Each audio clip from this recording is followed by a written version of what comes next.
Today we're talking about some Sigma Cine Primes, specifically the 24mm, 35mm, and 50mm T1.5, and what I think about these lenses after using them on my latest short film, Leaving Safety. But first, if you're new to the channel, my name is Anson, and on this channel we talk about filmmaking, specifically budget gear, tutorials, and behind the scenes look at the projects that I'm working on. So if that's something you're into, consider subscribing. Now before I get too far into it, I do want to mention that the 24mm and the 50mm were sent to me from Sigma Cine, but as always they're not requesting I say anything specifically, but I do want to thank them for sending these over to use on this film, and everything I say about these lenses will be my full and honest opinion. Something else I do want to mention, and I said this before with the Tokina Cinema lenses, these are a little bit more pricey, and so if you are on a lower budget, you may either want to go with the photo version of these lenses or potentially rent the lenses from something like lensrentals.com. I will leave an affiliate link to lensrentals.com, and on top of that, if you do use the code AnsonandCo15 at checkout, you will get 15% off your rental. So win-win. All right, I'm on borrowed time because it's really hot in this room and this hoodie is not helping at all. And so we're gonna go ahead and get into the review of these lenses. As always, we're gonna talk about them by image quality, build quality, my overall thoughts / who I think it'd be useful for.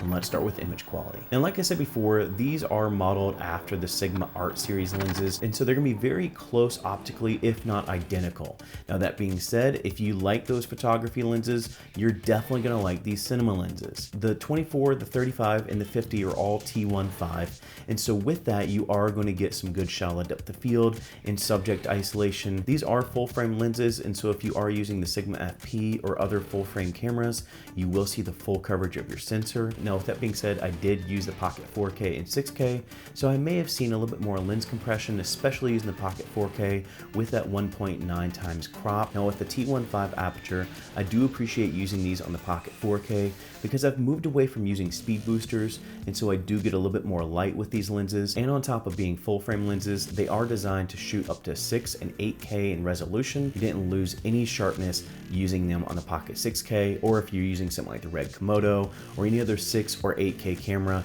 you will be able to use these lenses without losing any sharpness. And so overall, the image from these lenses is really pleasing. They offer a lot of sharpness, and the way that they render colors is fairly consistent across the board.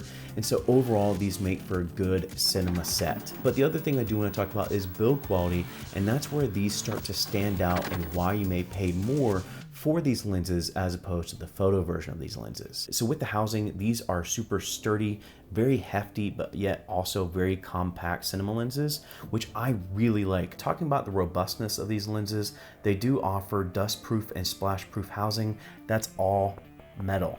Like, that's all metal. Now going along with the idea of cinema lenses, you are going to have a manual aperture and focusing ring, and with that you will have 180 degree focus throw with the focusing ring. Now 180 degrees is shorter than a lot of cinema lenses, but I find it to be a nice balance if you're using a follow focus unit or if you want to pull a rack focus by hand.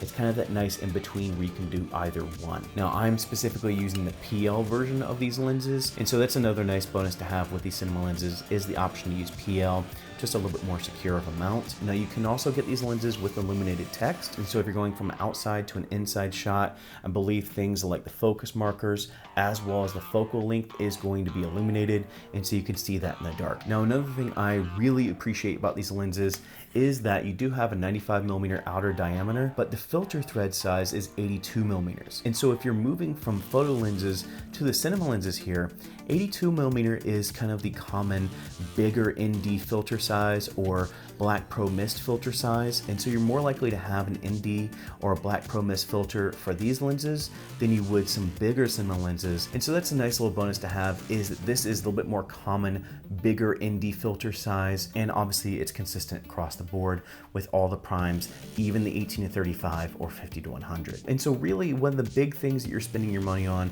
when you buy these lenses is for the overall housing. And so with that, what are my overall thoughts and who would I recommend these lenses for? Overall, I do believe these are some amazing cinema lenses. They were actually used on the new Top Gun movie that's coming out.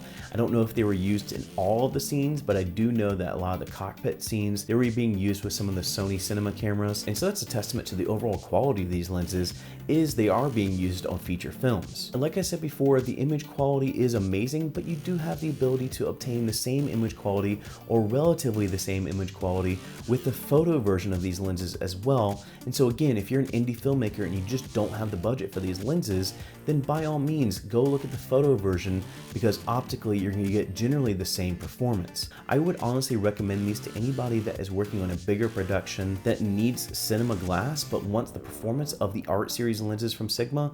That's a no-brainer. These are absolutely the lenses to check out then, because that's why they were created, is to give you the optical performance of the Sigma Art Series lenses but with cinema bodies. And so if that's you and you meet that criteria, then absolutely check out the high-speed Cine Primes from Sigma. That's it for me. I hope you guys have enjoyed this video.